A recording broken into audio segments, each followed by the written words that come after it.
Hello friends, welcome to Monica's kitchen.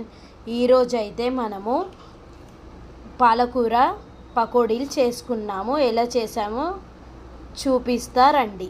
ఉల్లిగడ్డ, కరివేపాకు వేసుకుందాం.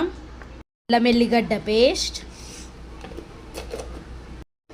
కారం పొడి వేసుకుందాం, ధనియాల పొడి వేసుకుందాం, తగినంత ఉప్పు వేసుకుందాం, పాలకూర వేసుకుందాం, మంచిగా మిక్స్ చేసుకుందాం,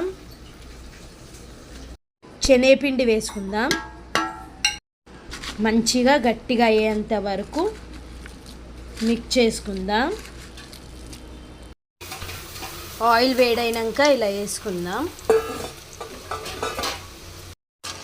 మన వేడి వేడి పాలకూర బజ్జీలు అయితే రెడీ ఫ్రెండ్స్. మనం పకోడీలతో పాటు ఇవన్నీ స్పెషల్స్ ఈరోజు చేసుకున్నాం. ఎందుకంటే దశమి కదా, అందుకే ఫాస్టింగ్ కోసం ఇవన్నీ చేసాం ఫ్రెండ్స్.